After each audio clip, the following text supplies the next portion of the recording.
Pleasley Mill. I've never actually been to a mill before, so it's actually quite nice to come somewhere different. It's like an old mill, really. That's it. A big old place. Lots of stories about unfortunate people having unfortunate endings to their lives. It's got a rickety old lift, and we just heard it then, which isn't very nice. It's a fantastic place. It really is. Its architecture is superb. First impressions, you think it's just a big square old building. Closer inspection, you see these beautiful little quirks in windows and stuff. It's lovely. It's great to be saved. The place is really quite creepy as you're sort of walking around. You can tell that later on it's going to get it's really scary here. Entering into the mills, it's kind of a mixture of derelict rooms and some refurbished rooms. Walking out to the roof is fantastic. It's just an awesome view of the lake and everything around. And it's really weird because there are some modern parts to the building. They've just been done out for offices. And there's some really old derelict places that are really creepy. So you've got a real mixture of areas. We have David Wells coming along today, which is great. It's great to have two mediums come into a location. A lot of the time you get stories that back each other up, so it's good to sort of hear two people coming up with the same thing. It's interesting coming to Pleasley Mills because the building is new, the building's not new, it's been modernised, therefore everything's beige, and there's concrete floors, etc, etc. There's no furniture to move, there's no old windows to rattle or beams to crack, and therefore does it make a difference? Well, it does, in so much that what you're looking for is, apart from what Derek and myself pick up, if you're looking for proof, you're going to have to look for direct voice, you're going to have to hear something, or you're going to have to see something, because there's nothing for them to shake, rattle and roll. A lot of the ghosts are fantastic here. They range from full apparitions, some so solid that truck drivers apparently stop and try and ask this person questions, and when the brain vanishes. You've got your classic ghost that walks through walls, which is a female dressed in black. We have children ghosts, which wouldn't be surprising. This used to be a thriving mill. Lots of kids used to work here. We were about six. And they'd work out 69 hours a week. These kids would have come from the workhouses of St Pancras and places like that in London, here to Derbyshire. Nobody knew who they were, nobody cared. And if they died or were killed, then they'd just probably take them outside and bury them in the woods. Nobody knew about them. Get a few more. And of course the woods are haunted. They hear children laughing and playing. It's got a really nice atmosphere here today, and I'm just hoping that lots of exciting paranormal things happen tonight. Big place, gonna get very lost, scary areas, modern areas, and we'll see. I'll see you later.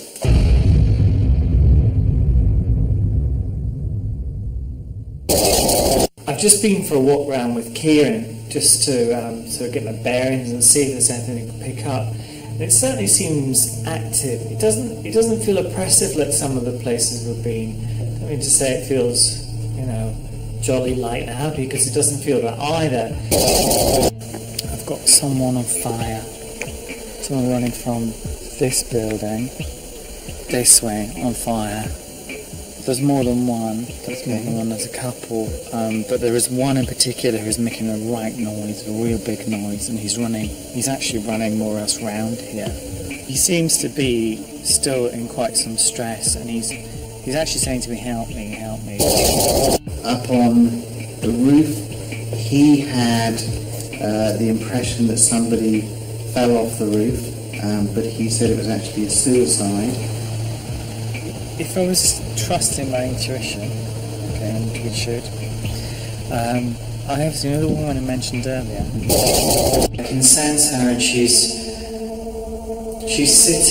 sort of sitting, almost like she'd be sitting on the bottom of the steps, and she's just absolutely sobbing her heart out. Almost seems like she's followed us all the way around. Because she died there, so she didn't die here, she died there, she might be seen walking around.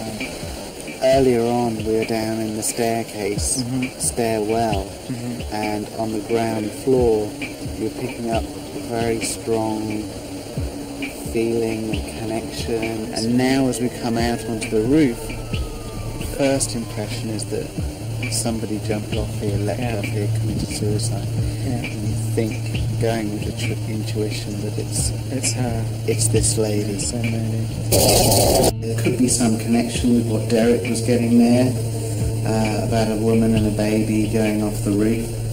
Although Derek said it was a murder, and David said it was suicide. I'm very aware of this very, very young child, and also there's a lady with this child,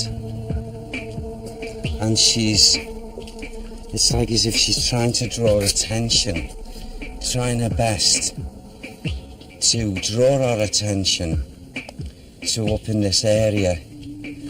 And I feel with her this great sadness. She had the child with her, and he knew that she was holding the child. He sprung up on her. As she turned round, there he was, and he's pushed her over, and right, a big drop. There's definitely quite a few presences around, and I'm interested to see what happens later tonight when it gets dark, see what goes on.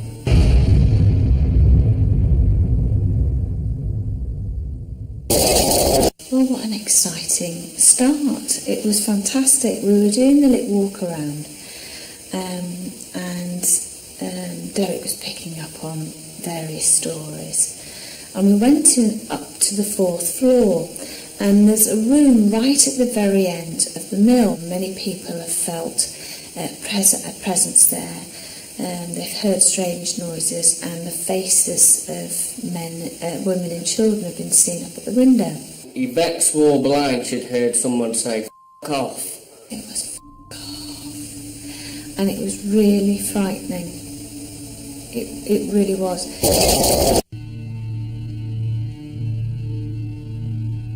Did someone just say f*** off then? No. Did someone just say f*** off?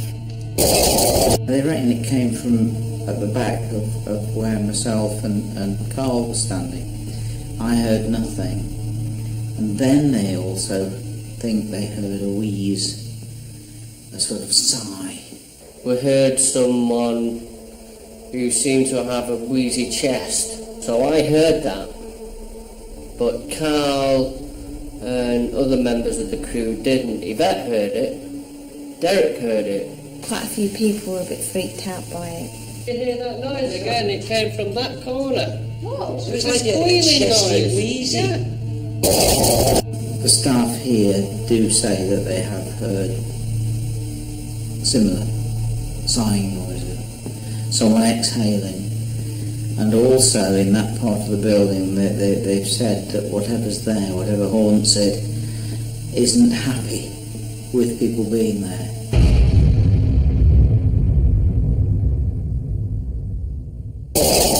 Did one last vigil with Rachel and Derek. We were down on the first floor, sort of corridor area, reception. No, not first floor, ground floor, sorry. Derek really wanted to go down there. He obviously picked up on something earlier. We did hear some knocking. We all heard the knocking, and this happened on about 3-4 occasions. We also saw a lot of orbs. It's hard to say whether there were dust or not, but I can't see it being a place where there was lots of dust, unlike other parts of the building. I heard a knocking then.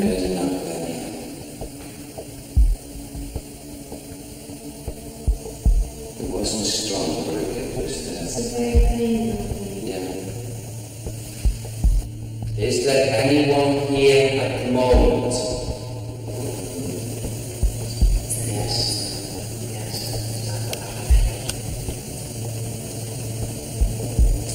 What does that sound like?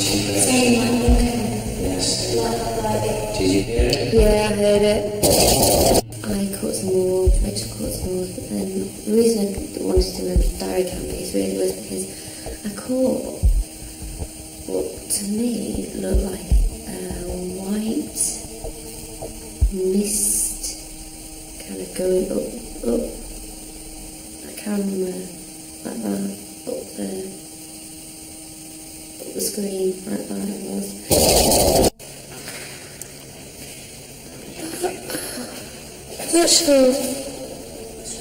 I'm not sure whether I just got something. Like what? A movement of light? Yeah, like a movement of light.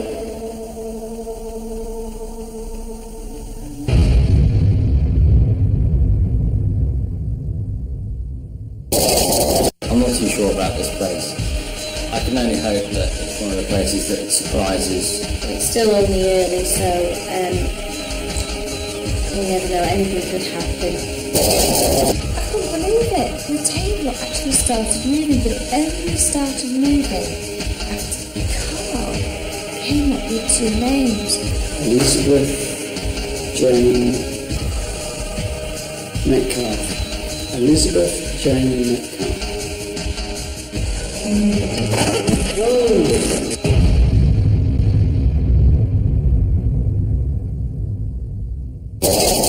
Well, I've just come back from my second vigil, which was going downstairs into the reception area, and we stood around for quite a while and nothing happened. So then we went outside. We ended up going into sort of the wooded area by the side of the mill pond. I think that was an interesting experience because it was a very different environment to what we've been into before, and we had that classic inside a wood in the middle of the night sort of like feelings. You get a lot more tricks being played on you by lighting, by shadows, with trees moving, roofs moving. There's a lot of night animals around that may cause noise or the slightest wind, and that was certainly happening in the wood, although it was a lot of fun. God, blimey, it was like being in the jungle. We had everything, stinging nettles thrown at us, and we were laughing at the beginning, but then when we got as far as we could go, we were all stood in this sort of thicket of the wood, and we were all starting to get really jumpy, and we all could have sworn we heard somebody walking behind the greenery, and we really were getting quite frightened. We all sort of got scared by, I think just by the fact that we were in the woods and it was dark and things kept moving and we heard rustling, and we did hear what we thought were voices, but we couldn't be sure because, like I said, we were outside. To be honest, it all seemed a bit quiet. There wasn't much going on. The woods, well, you're in the woods, it's dark, I guess it's going to be a bit scary. So the worst part of that was the Gucci loafers just ruined. Why I'm schlepping through the woods in Gucci, I don't know.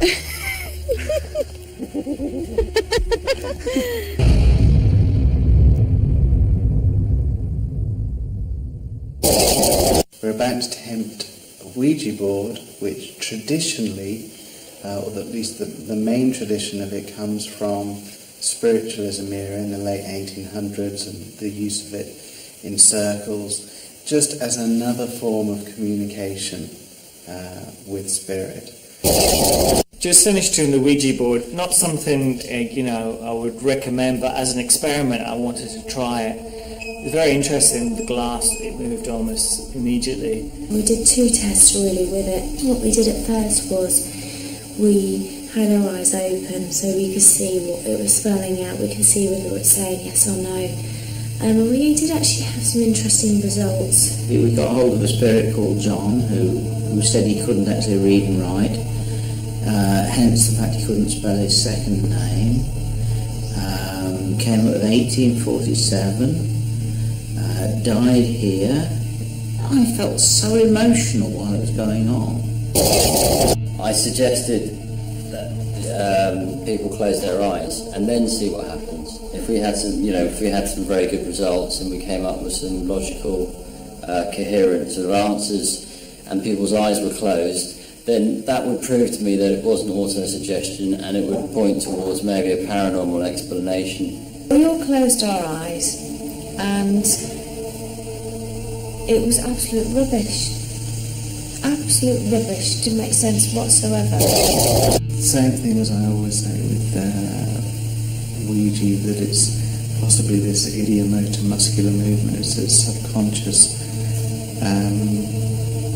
movement at work. A good example is if you get the name John and the letters start to be spelt out, J-O, your brain makes the connection with the name John and will be sending messages to your fingers to move to H. It's a good experiment to put into place where the people did close their eyes, because then you could see that when the eyes were open you were getting coherent messages for the main part of it, and there was a lot of fascinating information that came through.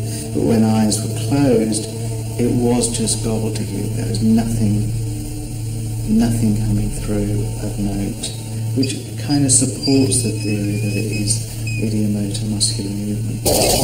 When we finished doing the Ouija board, I said, I bet if we put our fingers back onto it, so I bet it starts moving again. And then we said, do you want us to leave? And it goes over to yes, and starts going really mad, going round and round and round, quicker and quicker and quicker. And Derek said, oh, we've got to stop this, we've got to stop this, and it was beginning to frighten me.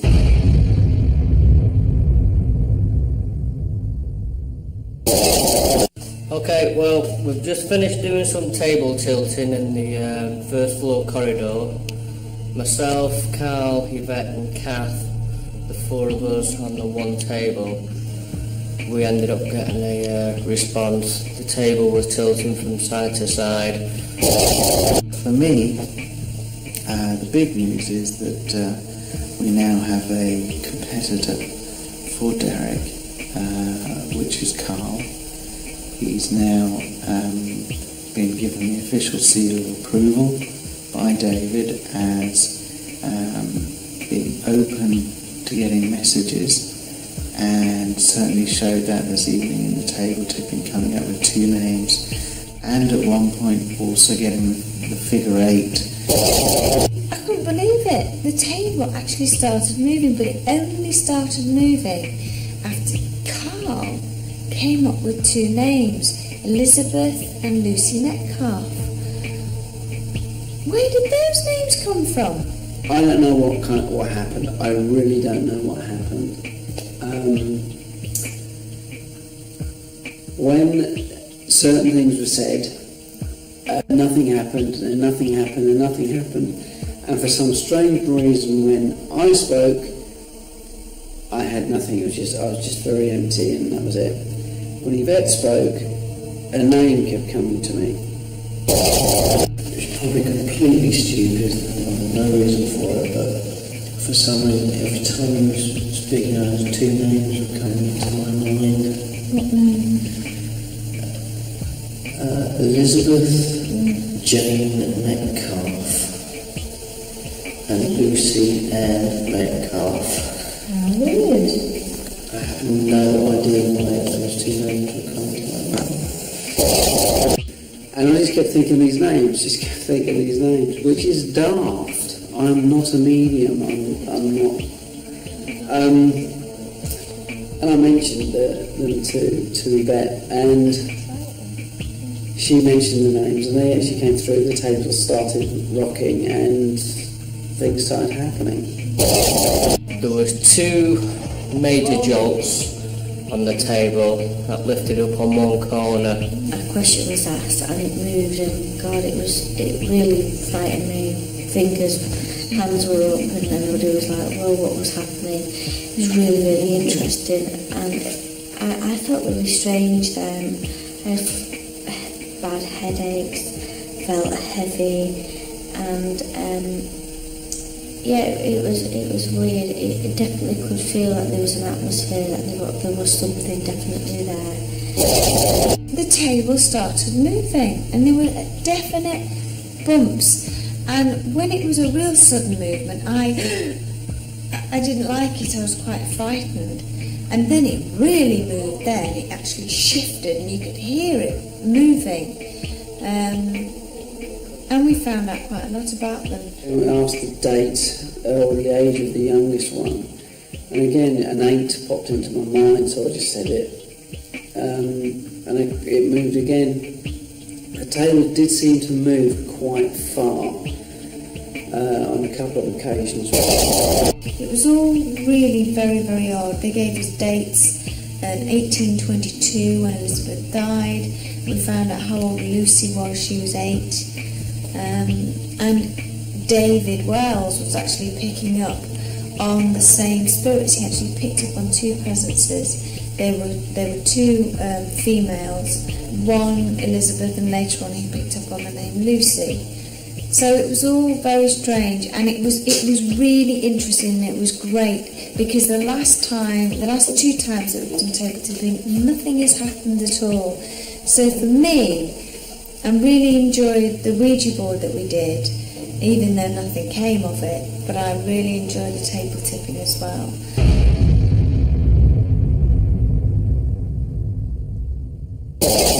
Okay, it's the end of the evening. It's about 5:30 in the morning. We've been here all evening.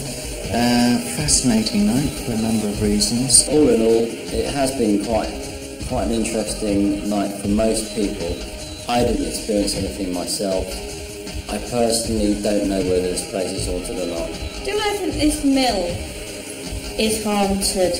I do think there's something here, but it's probably very rare that it comes out, and it's not tonight. All in all, it has been an interesting evening. I think a lot of people have had more of an experience doing different things than I have. Obviously, I've just done one vigil and the Ouija board, but they were both very interesting for me. The Ouija board especially. I'd say all in all, it's been a really good time, and I think everyone's enjoyed it. So it's been great. So I will see you next time. I really enjoyed this investigation. I thought it was a very good one. The location, what do we think of it? Very nice, lovely people, very entertaining. This is the first one for me because we've never done a mill before. So it's been very interesting to do this because through the day it wasn't all that scary. Soon as the sun went down and it went dark, well, things started to change for the best. So all in all, very good location. Thanks very much for joining us for Most Haunted Extra. It's been a blast, and unfortunately no ghosts for you again, certainly no full manifestations, but we will keep on trying, I promise you. See you next week. I'm going to go to bed now, so as usual, whatever you do, make sure you have a good night's sleep and don't worry about ghosts.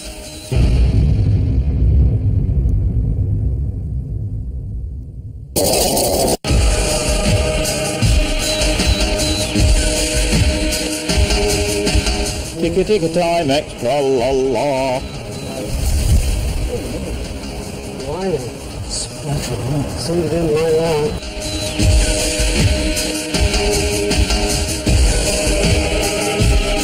Hey look, Carl Beatty. The crew hate me, but animals love me. This is how kind-hearted I really am. The Birdman of answered.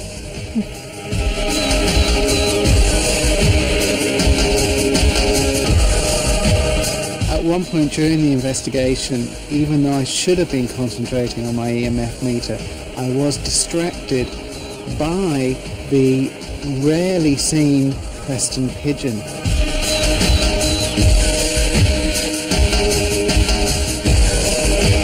Now, I was attracted to the Preston pigeon merely by its rather subtle yet seductive call.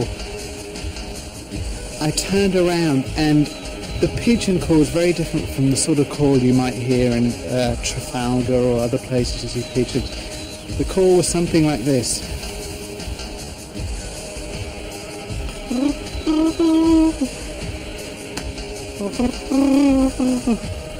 I think you'll agree, very seductive, but definitely very different to other pigeons, and I think I'll check that sound off my list and take the investigation further.